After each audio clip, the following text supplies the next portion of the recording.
Dans cette soirée de la pleine lune, le jardin du Seigneur Maitreya, le Christ est inondé par la lumière argentée de la pleine lune, qui tombe sur les grands massifs de rhododendrons ainsi que sur d'autres fleurs printanières dans tout leur éclat, et éclaire d'une manière éblouissante le siège de marbre blanc qui entoure l'arbre géant, lieu de repos favori du Christ, sur lequel il vient précisément s'asseoir, en sortant de sa maison. Les maîtres se groupent en demi-cercle à sa droite et à sa gauche, sur la pelouse formant terrasse, juste au-dessous de son siège. Une marche plus bas, sur cette terrasse, se tiennent les deux candidats, entre les deux maîtres qui les présentent, le maître Kuthumi et le maître Jawalkul. La cérémonie commence.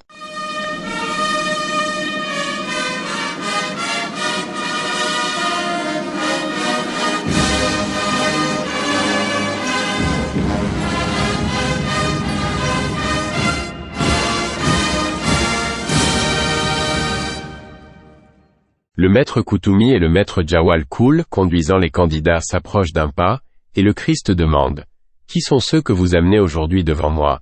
Le maître Kuthumi répond « Ce sont deux frères qui, ayant rejeté les entraves de la séparativité, du doute et de la superstition, ayant recueilli le fruit de leur labeur et prouvé son résultat, désirent maintenant entrer sur le sentier du Sakridagama.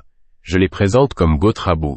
Aux Indes, le Gotrabu est l'homme prêt à recevoir l'une quelconque des initiations, et qui, présentant toutes les qualités requises, n'attend que la permission de se présenter. Le Christ questionne. Continuerez-vous à guider ces frères le long du sentier qu'ils veulent suivre? Le maître répond, je le ferai. Et le Seigneur dit, notre règle exige que deux des frères supérieurs se portent garant de tout candidat qui se présente pour le deuxième sentier. Un autre de nos frères appuie-t-il leur requête? Le maître Jawalkul déclare, je les recommande à mon tour. Le Seigneur dit à l'un des candidats, ainsi vous désirez entrer dans le sentier du Sakridagama, et tous deux répondent, c'est notre désir si toutefois nous en sommes capables.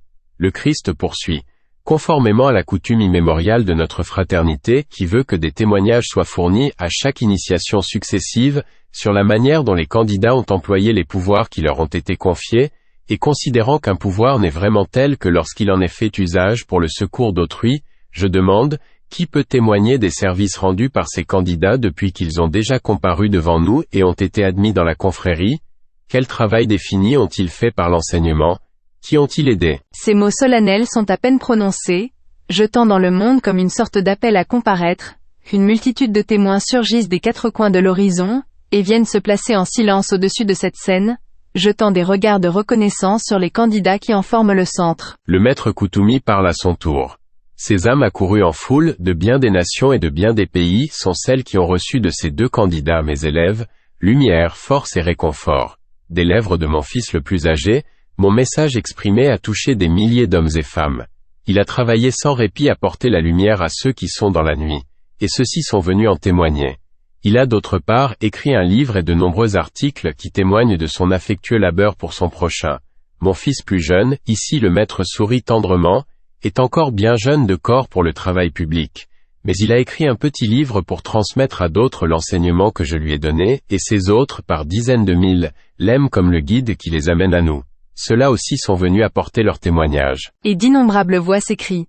Nous en témoignons, et l'air même semble n'être plus qu'une voix, si nombreux sont les témoignages. Et le sourire du Bodhisattva, le Christ prend une indicible douceur pendant qu'il écoute lui, un sauveur du monde, la réponse enthousiaste qu'il vient de provoquer.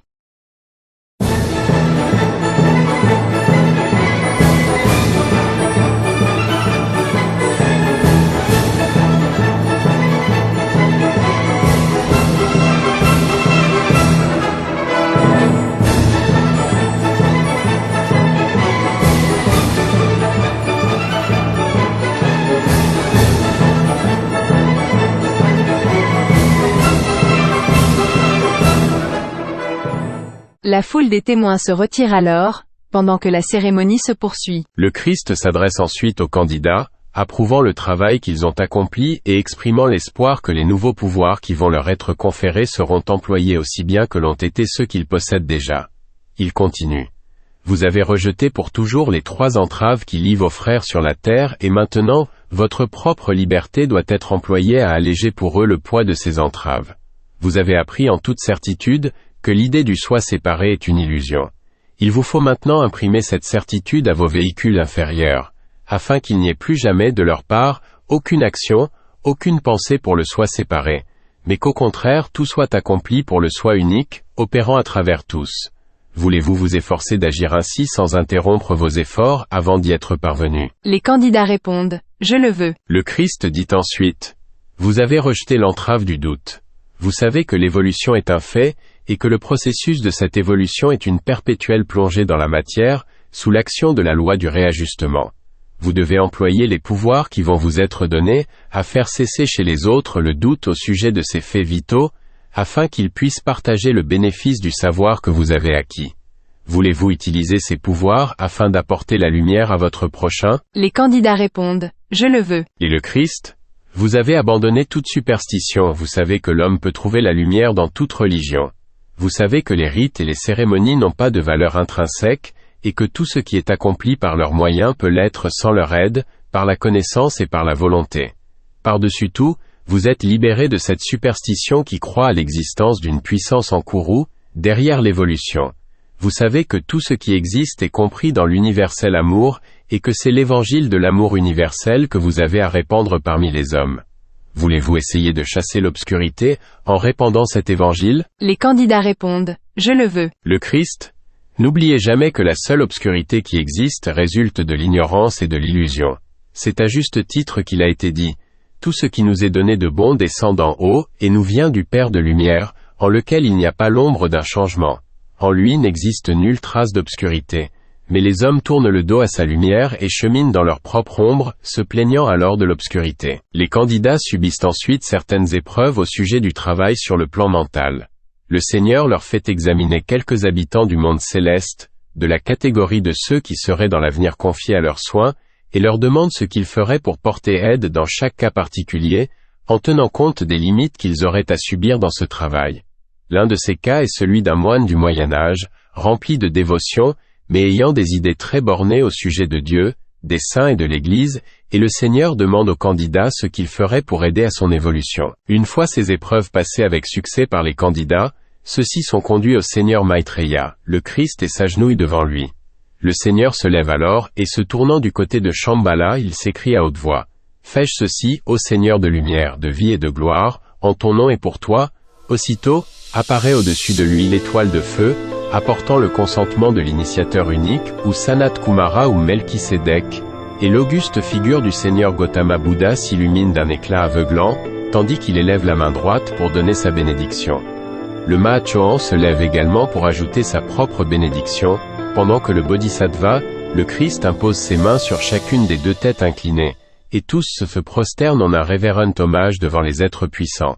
Ensuite c'est le silence. Au milieu de ce silence est transmise la clé de la connaissance, le Christ déversant de ses propres corps mental et causal, des rayons de pouvoir qui tombant sur les corps mental et causal du nouvel initié, stimulent en une soudaine et splendide croissance les germes de pouvoir similaires qui s'y trouvaient en puissance latente. Comme un bouton de fleur qui, stimulé par les rayons du soleil, éclaterait soudain dans toute la gloire de la fleur épanouie, ainsi leur corps mental et causal développe tout d'un coup les pouvoirs qui s'y trouvaient latents, et c'est un spectacle d'une radieuse beauté. À travers cette expansion des corps, peut maintenant se manifester librement l'intuition, ce grand pouvoir nouveau qui vient être libéré. Et le Christ dit, « Prenez ce nouveau pouvoir que je vous donne et confiez-vous à lui sans crainte. Amenez vos véhicules inférieurs à un état de réceptivité tel qu'à travers ces véhicules, ce pouvoir puisse librement parvenir jusqu'à votre cerveau physique, et guider votre conduite sans possibilité d'erreur, que ce pouvoir brille sans cesse sur le chemin qui s'ouvre devant vous, et qu'il vous prépare à entrer dans le troisième sentier. » Le Christ termine par la grande bénédiction. Puis l'étoile et les augustes figures s'évanouissent. Tous les assistants se prosternent de nouveau avec respect et la grande cérémonie prend fin. Les maîtres assemblés quittent alors leur place. Chacun d'eux dit quelques mots affectueux aux deux nouveaux initiés, et les bénit. Le maître Kutumi adresse également quelques paroles de sympathie à la foule, venue pour porter témoignage et qui s'était retirée à quelque distance, mais à laquelle on avait permis de s'approcher de nouveau pour saluer ses leaders. Ces derniers, grâce aux nouvelles connaissances qu'ils viennent d'acquérir, donnent quelques conseils à chacun de leurs fidèles, puis leur donnent congé en les bénissant.